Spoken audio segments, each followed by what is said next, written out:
Hey, I'm Guy. I'm John. It's our YouTube channel. Subscribe, give this video a like. Check out the podcast in the description. Like the video also. Niners offense, Seahawks defense. Flip the script. Um, Back on track, we thought maybe the last few weeks. And you're gonna need, we know this, you're gonna need him this week. Now, do you need him to look like Kyler? I don't. Again, these games have been 26 wins the game by and large, but you're gonna have to keep it rolling. And we know it's just gonna be hard because Deebo Samuel's gone. Now, I will say this. I don't know how you feel about it middle of the week. How many touches did you say he had last game? 8? 5 catches, 3 carries? Yeah, but it felt like 17. Yeah. His impact is dramatic. The Niners, I don't know who would you rather have, Deebo or Kittle for a game? Against Seattle with no Jamal Adams, I mean, I take the better player, just take Kittle. Because remember, last year, Deebo has played well against Seattle, but last year, the first game that went to overtime, the Niners didn't have George Kittle in that game, and they couldn't run the ball. Like most. Well, remember they didn't have McGlinchey and they didn't have Joe Staley, and Jadeveon Clowney looked like LT meets Aaron Donald.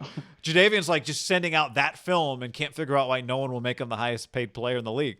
Well, the good thing is, Jadeveon Clowney not on their team anymore, so you won't be able to name any of their defensive line. I'd rather have Kittle against them because Kyle is big. Kittle and Juszczyk, to me, help change the run game when those two guys are on the field. Yeah. Especially with, who knows, Jeff Wilson Jr.'s out, is going to be a steady diet. I think it's fair to say I didn't see Kyle's exact quotes, but Jerick McKinnon got benched. And when I say benched, like he just got passed. The other guys were more explosive. It was clear in that Patriot game that Jeff Wilson just plays faster. And it's not Jerick McKinnon's tore his ACL 2 years in a row, basically. So it's like he's just not as fast. Is he? If you have him on your team, are you fine? Yeah, but I don't. I think there's been it pops off the screen when obviously Mostert's their best player. He's out. Jeff Wilson Jr., who I didn't even think was that good. Well, I watched him against the Patriots. Like I'd want that guy to play more. And Hasty just plays really fast. And I think they have something in Hasty.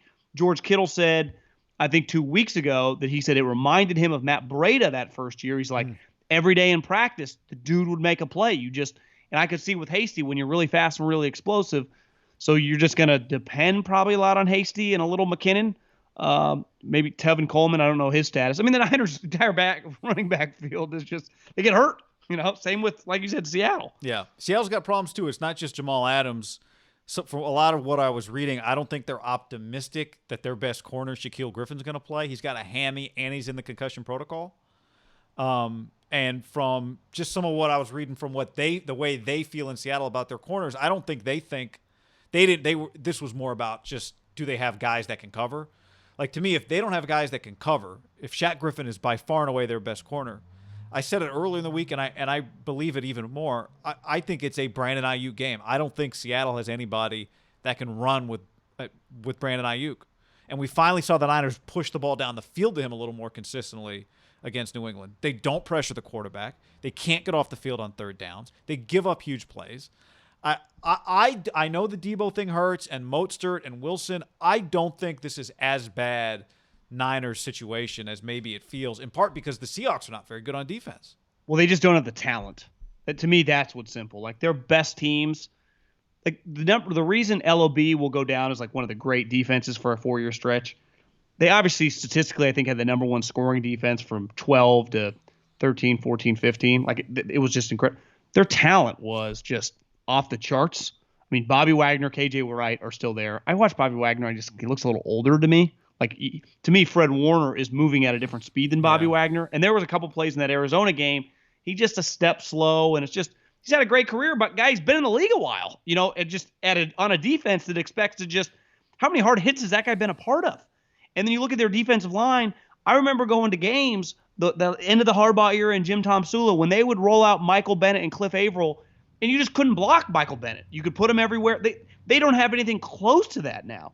And then their secondary, the reason LOB was LOB is Richard Sherman was in the peak of his powers. Earl Thomas could cover everything, and Cam Chancellor was basically Jamal Adams. Well, they don't have, if Jamal Adams is Cam Chancellor, he's not even playing, and Earl Thomas and Richard Sherman ain't walking through the door. I mean, I think their defense, like big picture hot take on their defense, like their defense is not good enough to win a Super Bowl. Like just look at Super Bowl teams the last couple decades. Find me a team that had this shitty of a defense that won a Super Bowl.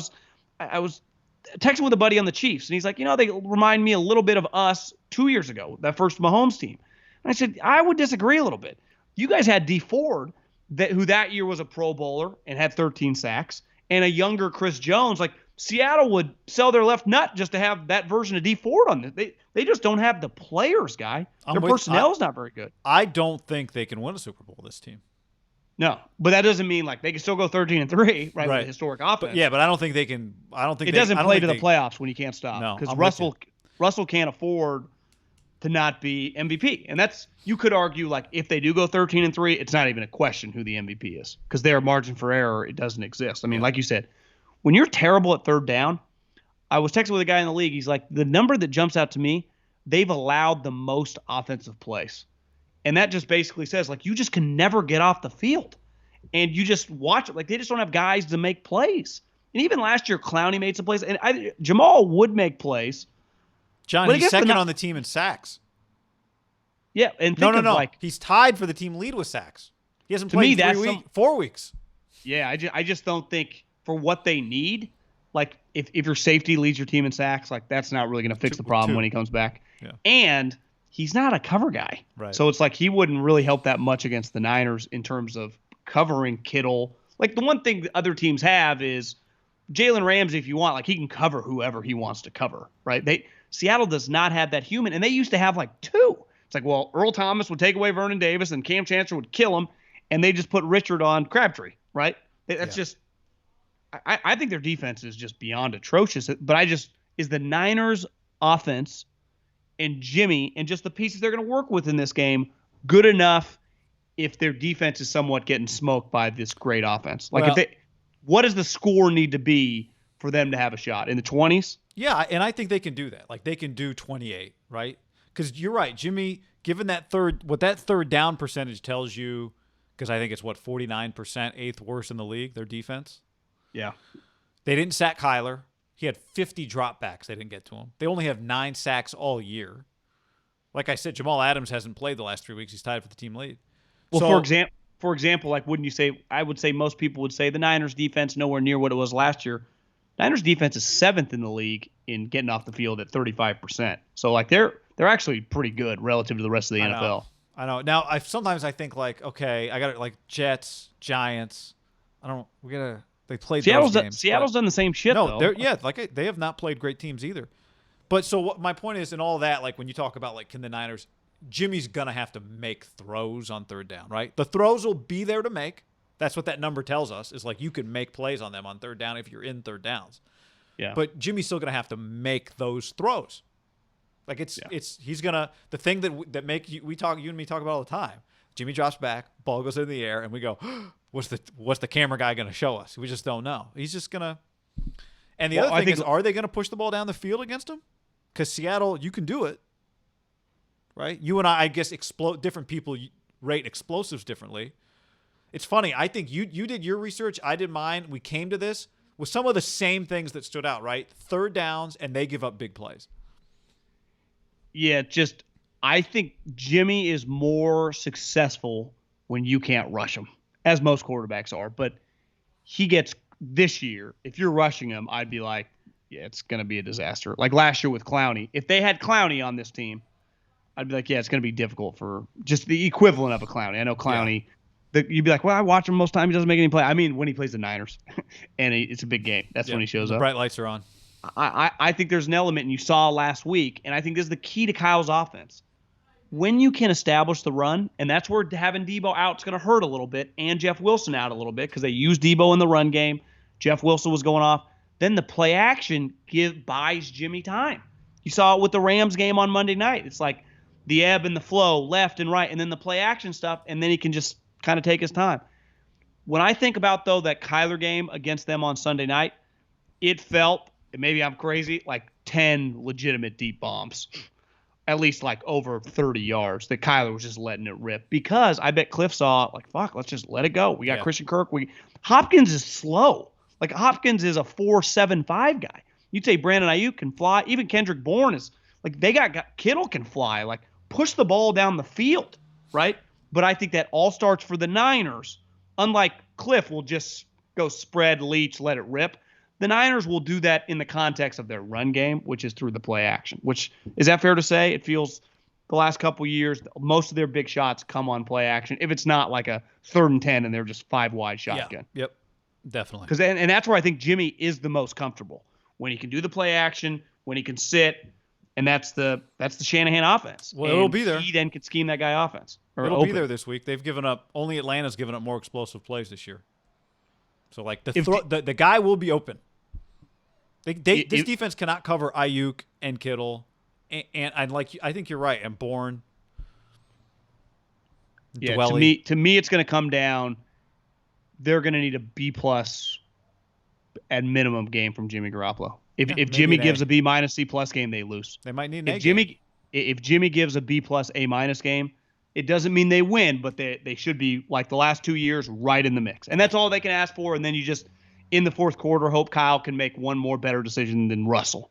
Right? It's weird. Not Pete. It's like Kyle does control the game. Russell made some awful throws against Eric. Like he threw a couple of picks. The touchdown saving tackle for DK, that throw blew my mind how bad the throw. I mean, I think he just thought it was gonna be there because maybe it's always there, and Byron Murphy read it.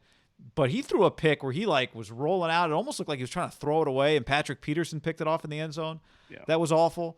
But maybe it was a scramble drill, and DK was supposed to go back. Yeah, it could have been. But he also made I honestly don't. I've seen people say he threw 3 picks. He was awful. I thought he was incredible. I mean, you can't ignore the interceptions, but it's not like he was like you and I have watched Goff the last 2 weeks and thought he's been off. Cam was really bad the other day. Jimmy against the Dolphins was really bad. But Russell he made a couple bad decisions, but he wasn't off, I don't think. Yeah, it's just for the Niners to win this game, I think they're gonna have to definitely get a turnover. Whether that's a fumble like last year with the Buckner Armstead play, whether that's a Fred Warner pick, because I don't think you can ask he ain't throwing 3 picks, right? He ain't having back-to-back games 3 picks. But can you get a turnover and then turn that turnover into points? That to me could be the difference of a 27-24 game, right? Because we've seen the Niners, they're going to have drives even against a shitty defense where Jimmy just not going to be on point. Yeah. It's just, if you've had Russell Wilson was playing the equivalent of his defense, I'd be like, there's no chance Seattle wins. And that's where I think the pressure gets back on Jimmy, which all leads to him being confident and playing well, which allows Kyle then to open up the playbook. Jimmy kind of unlocks everything. It was clear last week he kind of had it. Patriots were bad, and then it just unlocked everything. If he doesn't, Kyle kind of goes, in the Rams game in the second half, Kyle kind of backed it up a little bit. He's I can't let this guy lose me the game. I don't think you can play with that mentality against Seattle because their offense is too potent to not lose the game. They did that against Arizona or against LA, just kind of foot on, and just kind of in neutral. It was one of those where they were just hoping the clock would run out before the Rams got back in the game, right? That doesn't work. We know you could not do that against Russell. I fucking can't wait